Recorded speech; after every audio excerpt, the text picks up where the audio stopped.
Welcome to the Wildlife Wire. I'm Mark Searles, And I'm Samantha Miller.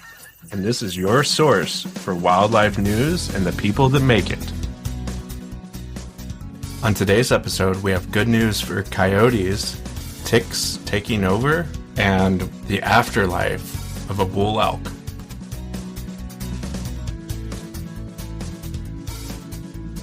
I would love sound effects and things. Like have a little, You want a gong? yeah.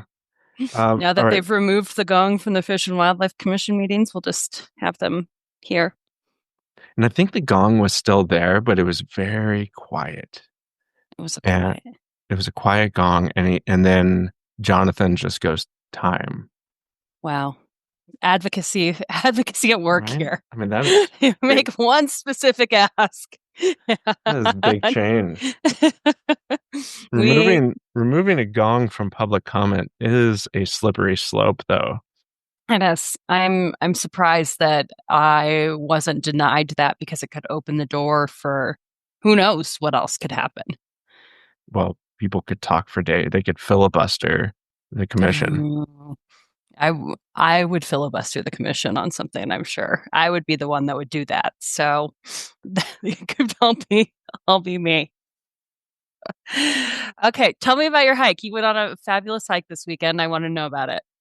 Yeah, Amber, my wife, Mm-hmm. and I and our doggy Finn went for a nice backpacking trip up to Chicago Lakes, which Mm-hmm. is the official route to go up Mount Blue Sky, formerly Mount Evans, to do a summit. So for folks who don't know about Colorado 14er ascents, I think you have to gain over 2,000 feet of elevation to make it an official ascent.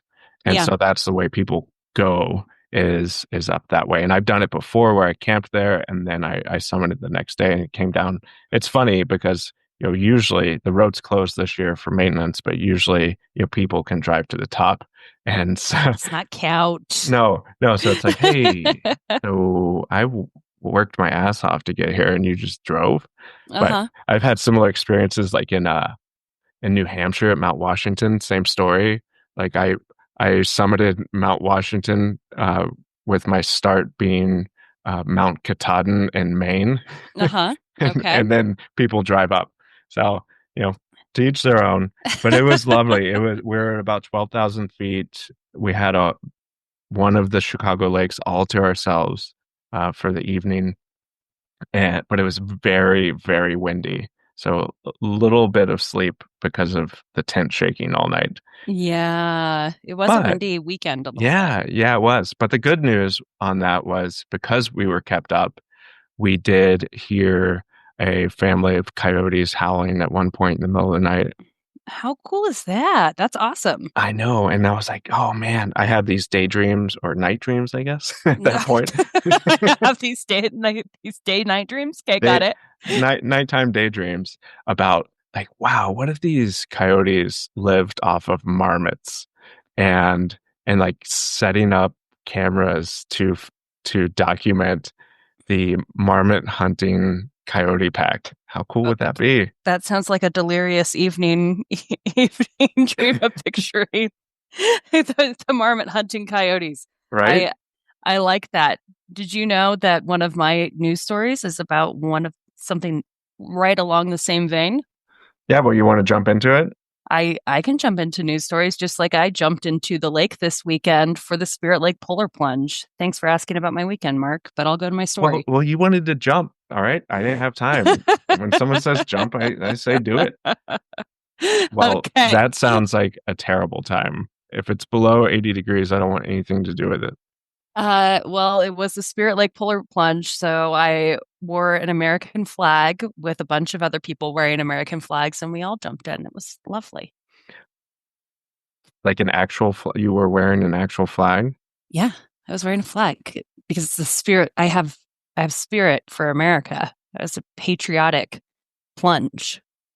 I know flags aren't supposed to touch the ground, but it's okay for them to be plunged into the frigid waters. Yeah, when you're raising money for cancer, Mark. Yeah, Okay. Totally fine. All rules go out the door. No big All deal. rules out the door. Okay, so my story Hmm. is about a photographer who had a night dream, a daydream, of putting cameras up around an elk carcass. And he had seen an injured bull elk and had noticed that the injuries looked like wolf injuries. And then he was able to find the carcass. He skied out to it and find the elk after it died. His name's Jake Davis, and he was outside of Jackson, Wyoming. And so he set up these cameras, and you can watch on YouTube all of this incredible footage that he captured of different species visiting this carcass and feeding off this carcass. And that included wolves and coyotes. We got an eagle making a guest appearance. The wolves tried to move the carcass, realized it was too heavy. But all sorts of really, really cool footage that I know our listeners will like. The wolves are just stunning. You know how I love a good wolf, but your coyotes are there too, Mark. And, magpies are coming around too. And we always notice how magpies are a good sign that there's other wildlife in the area. There's a beautiful red fox. So I really just want our listeners to be able to click this and watch the imagery around this carcass because it tells a story not only of the animals in the area, but how the death of one bull elk really goes on to sustain animals across the food chain, which is really fascinating. And it's very beautiful photographs too and video of these animals. Yeah, yeah, I've seen that video before, and I was very envious of the equipment that he was putting out there, and being able to his ability to think ahead and create that story by having multiple focal lengths Yeah. and getting those wide shots and close shots as well. Like, I mean, I was blown away by both the results of his work and then his preparation and his equipment that he had out there to it's a big commitment to be like, all right, I'm putting all of this out for this one dead elk. Yeah, and I think a wolf stole one of his cameras and Yeah, I mean, took it. I was like, that was an expensive mistake. But well, that wolf probably has a TikTok feed and needed to up his game. yeah, that's true. So I'm sure that wolf will be happy with that, and we'll share the link for all our listeners. So that was my first happy story. I know you've got some good stories too about some wild canids. I do. I do. I have a couple today that are both on coyotes. So I'll start with the policy one first. Okay, let's dip into coyote policy. So the first one is out of Michigan, and it is Michigan court backs coyote hunting restrictions meant to protect nursing pups. Interesting. So for folks who don't know, we have 49 states that have coyotes. Out of those 49 states, six of those states have less than a 12-month coyote season. Only So six. only six, and they're of varying degrees. So let me pull up my notes here. So the best state is I believe Massachusetts. Yeah. So they can only be hunted in Massachusetts from October to March, and no hunting on Sundays. Yeah, Oh, you can't. wow. So coyotes can go to church without being hunted. Nice. It's important. All right. Okay. And I think that's all hunting. I think in Massachusetts can't be on Sunday. Yeah. I wonder if they sell booze on Sunday. In I Georgia, for years, you couldn't buy alcohol to take home, but you could go to the bar and drink. Interesting. Yeah, Utah did that too, but Yeah. you also couldn't drink in the bar on Sundays either. Yeah. Okay. And yeah, yeah, there you go. And so then we have Delaware, Illinois, Michigan, what we're going to talk about, New Jersey, and New York all have shortened seasons.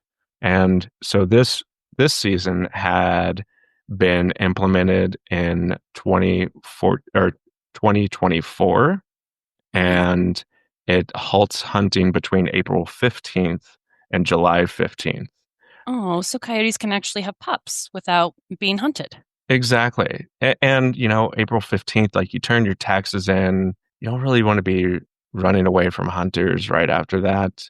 Right. A little time Absolutely. with your Those coyotes family. are on top of their finances. So Eh, I'm glad they get a little break after tax season. They are. But, if anyone deserves an audit, it's coyotes. They're very tricky and know how to play this system. Well, that's good to hear. So the best state to be a coyote is still Massachusetts, Yep. but Michigan's got better regulations now and at least gives coyotes a little break. They And they do, but they were sued oh, by the Michigan United Conservation Clubs, oh, which for is they wisdom. represent, yeah, they represent 40,000 hunters, anglers, trappers, and conservationists. Oh, Uh, and it's over 200 affiliated clubs within the mm, state. And so they said that it goes against Proposal G, which was passed by voters in 1996 and reaffirmed in 2014.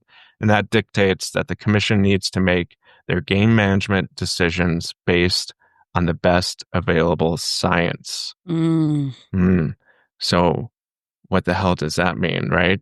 So that's something that gets thrown around a lot these days by both advocates and hunters and anglers and trappers as well as follow the best available science. But there's no real clear definition of what that means, right? And right. And so these guys were saying, so it went against the science, and a judge then made a ruling in May. This judge went through 3,000 pages in the review of the record and said that it was completely fine and that it does not go against that mandate and that the big thing that this group was saying was, I know this is going to be shocking, Oh, okay. but they were saying that it was going to lead to a slippery, slippery, slippery slope. And Ooh, and what so else what could happen? right? So one of their spokesmen said, from our perspective, it's bigger than 3 months of coyotes. What happens next when someone comes to the commission and says, we don't think you should be able to hunt bears with dogs? We don't think you should be able to bait bears. We don't want the same extremely low standard of social pressures to dictate the manner of any take of any species, whether it's coyotes, deer, elk, squirrels, whatever it is. And then so and they were saying follow the science, science, science, science. But then the last quote of this guy says, we want it to be based on what's best for the resource and what's best for our outdoor heritage. Mm, I want to take a moment and okay. really look at that sentence. Okay. So, first of all, coyotes are not a resource, they're a wild animal. Mm-hmm. And what's best for them is having both parents around to raise their pups. And the last portion of that sentence when he says what's best for the outdoor heritage, well, that doesn't sound very scientific at all, does it? That sounds like a value system to me. How dare you? Gosh, that's all science there, Mark. No, I think that this shows a lot of the dynamics that are often in play with different state agencies and different people who feel like they own wildlife more than other people just because they like to kill it. And we see misnomers like that too, right? In every state where it's, oh, we're the conservationists for wildlife protection. And it's really like the hound hunting groups and the bear baiting groups. And the interesting part too about this guy saying that, oh, next they're coming for our hound hunting of bears or our bear baiting is that there is a plethora of science about how terrible it is to bait bears, how that leads to more conflict situations, how and it's unsporting too to throw a bunch of donuts out and shoot a bear when it's not paying attention. So yeah, it seems like this guy's probably conflicted about his own value system too, and obviously likes to pick and choose science, which both sides really can do. I've seen our side do that too, but I would say at the end of the day, the science is there to help us make decisions, right? And the more honest we are about shifting values and shifting climate and science and loss of habitat and the need to change things so we can have sustainable populations of wildlife, I think that's really important.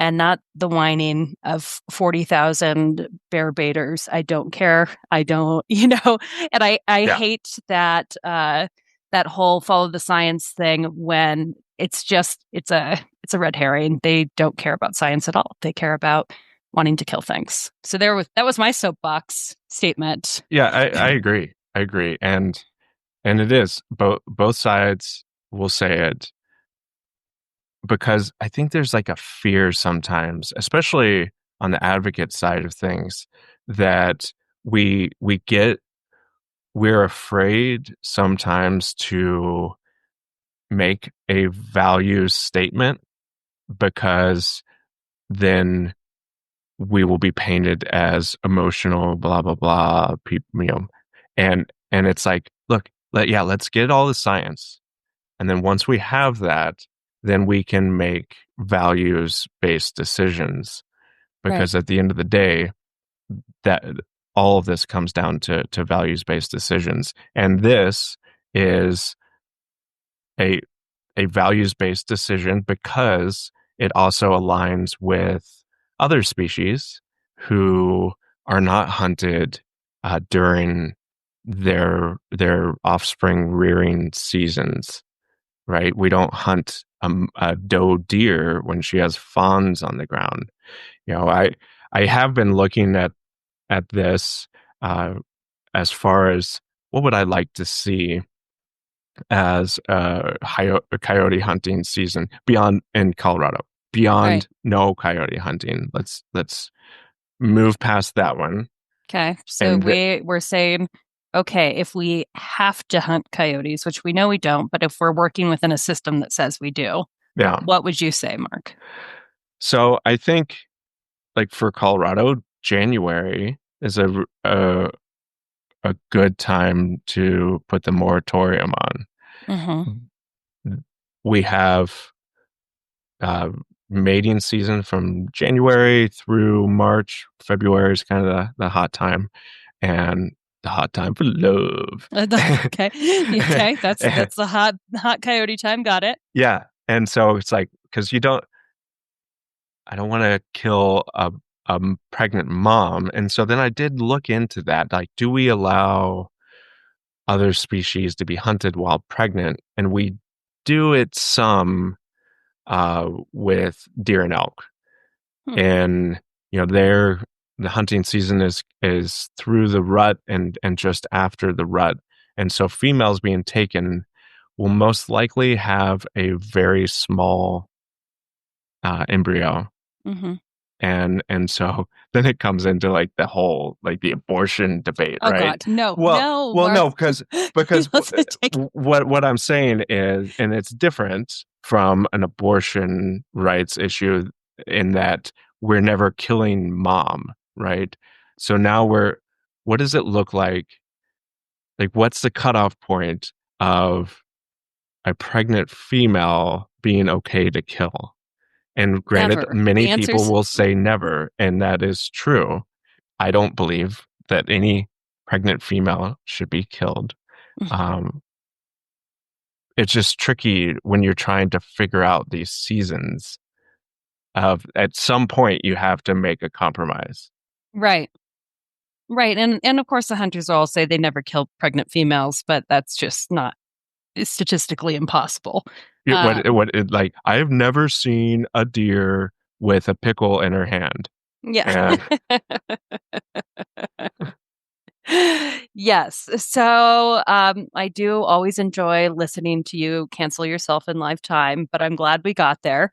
And, and the answer is never. But you do have more coyote news for us, don't you, that we can talk about? What's our other coyote news? You don't want me to go on and on when is it okay to kill pregnant female anyone's? No. I help me help you. What's your Yeah, what's your next story? I just want to end that. And Oh God, nope. all Okay. all I'm saying is when it comes down to making these seasons for animals, it gets really messy and ugly, right? Yeah, And I don't know what it becomes down to a values thing again, and I hope that more states can come up with at minimum not killing animals when they are taking care of their young. I agree. Okay. Okay. All right. So we're going to move from We're Michigan moving. Okay.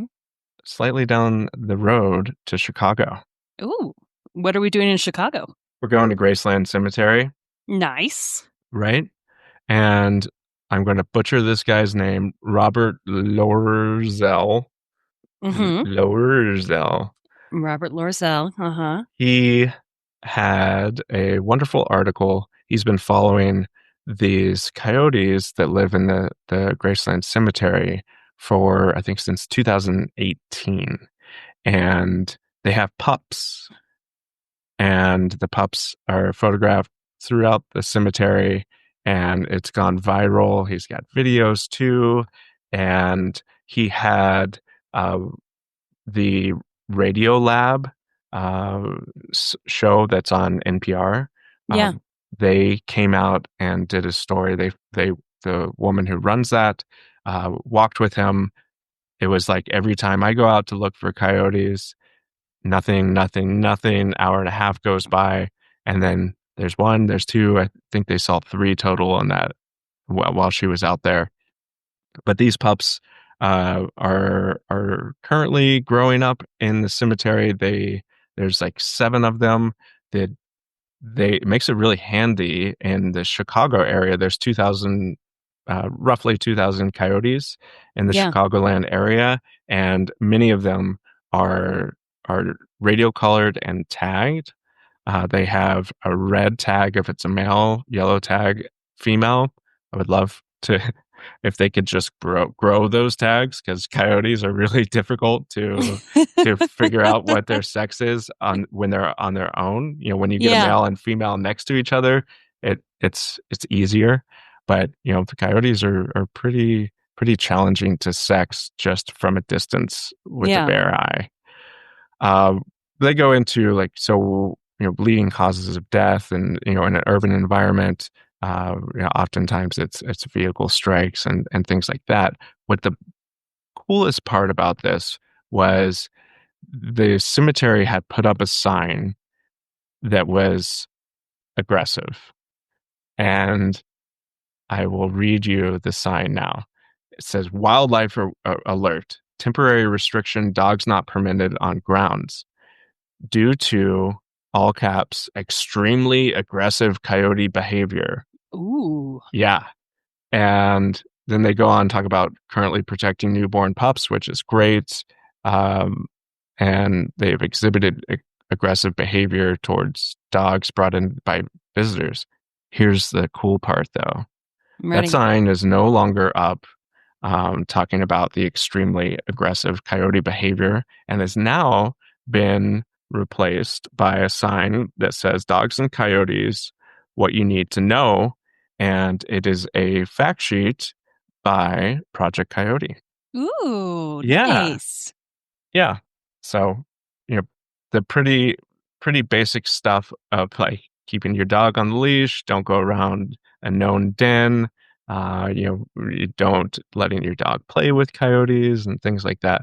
So, uh, it was a really uplifting article. It was interesting. It's, you know, like I said, it went viral on social media, and he included some of the quotes from from social on there. One woman said, "When I die, I want them outside my grave," and so Same.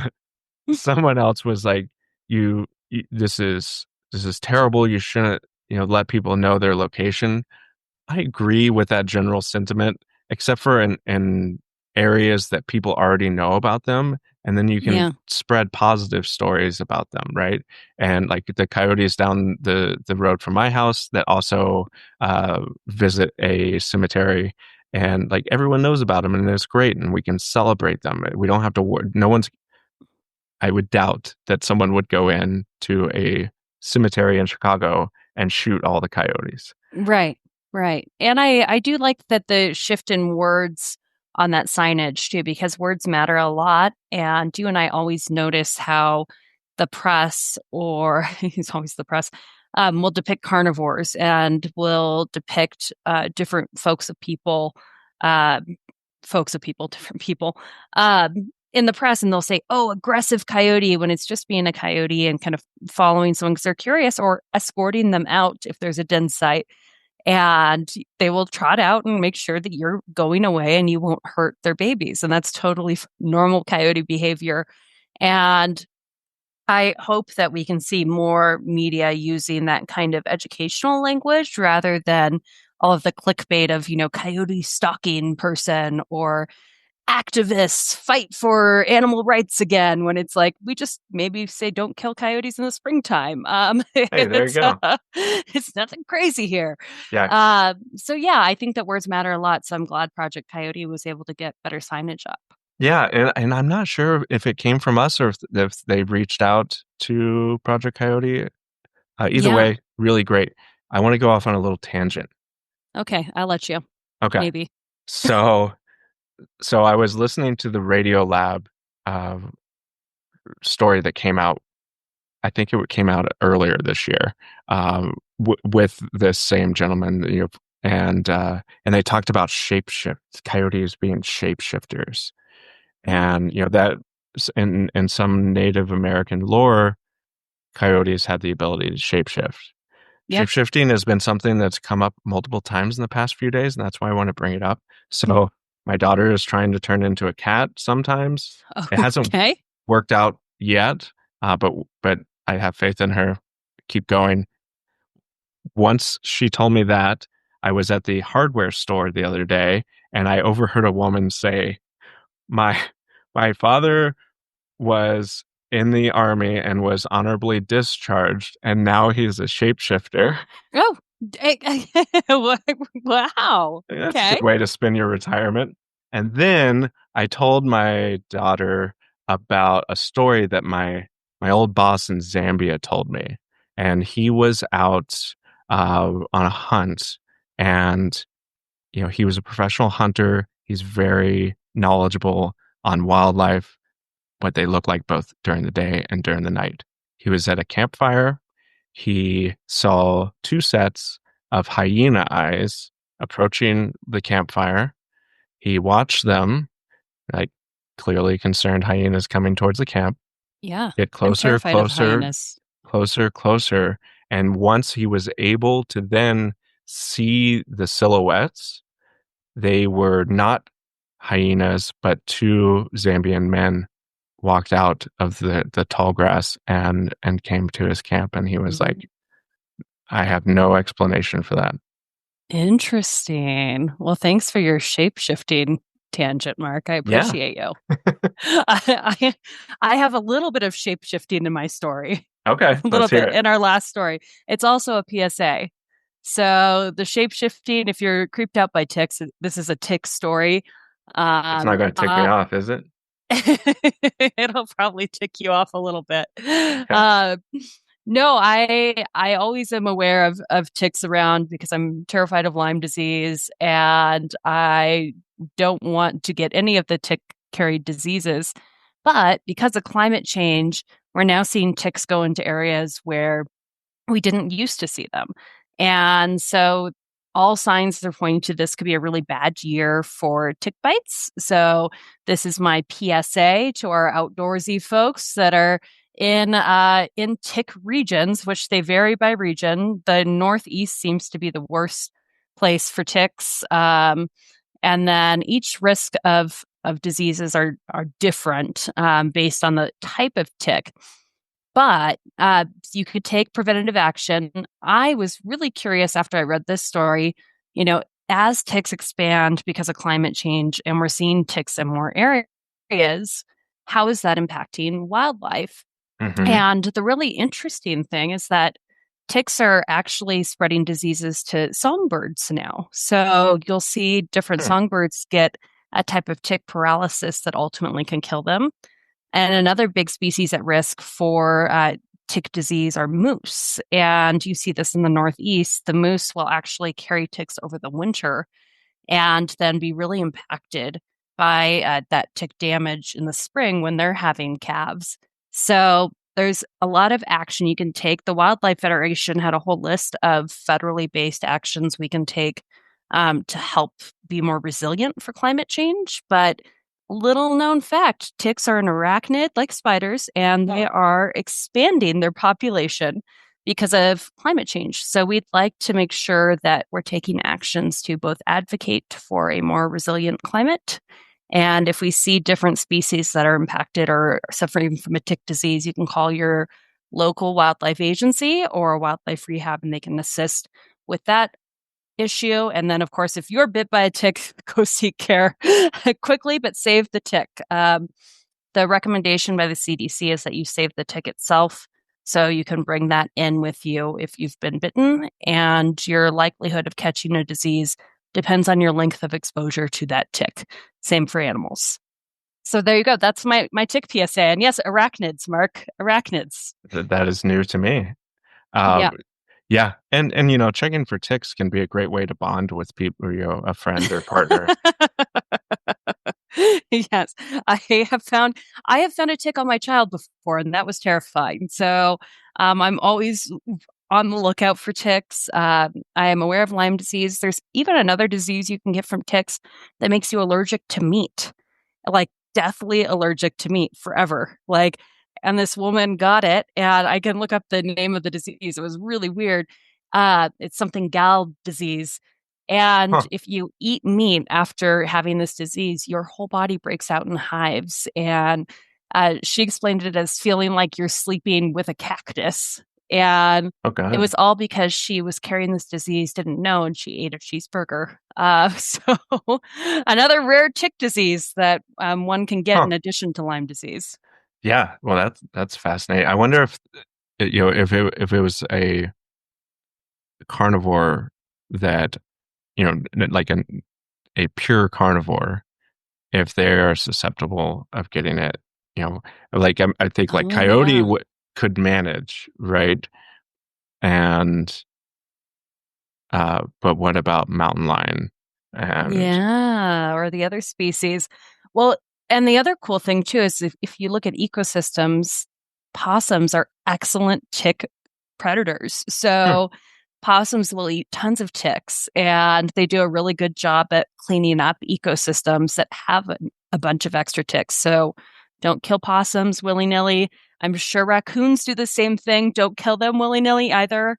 And then Western fence lizards can actually, they will, if a tick is carrying a disease and bites the lizard, they neutralize that tick for some reason. So interesting. scientists are studying that even more. See, I'm getting Yeah, nerd out about ticks today. yeah. You didn't When I expect this, did you? No, I'm into it. When we were hiking the Appalachian Trail, when we first went, we drove out there, stayed and camped on Cape Cod, Uh-huh. and we watched all of the ticks climbing on our tent on that night we stayed there. Oh. And then we had our dog with us as we hiked the Appalachian, and she had tick medicine. So you put it on the back of their necks, and it doesn't repel ticks, but what it does is it when the tick starts feeding, they will actually release.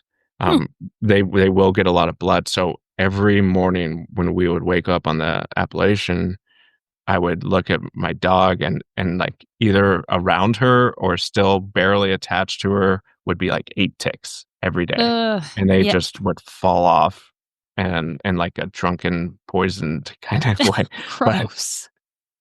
yeah, that the Northeast is really heavy. Yeah, you need more possums. I should have Possums, had, yeah, should have had possum army. a little possum, have a little saddle, the possum road on my dog.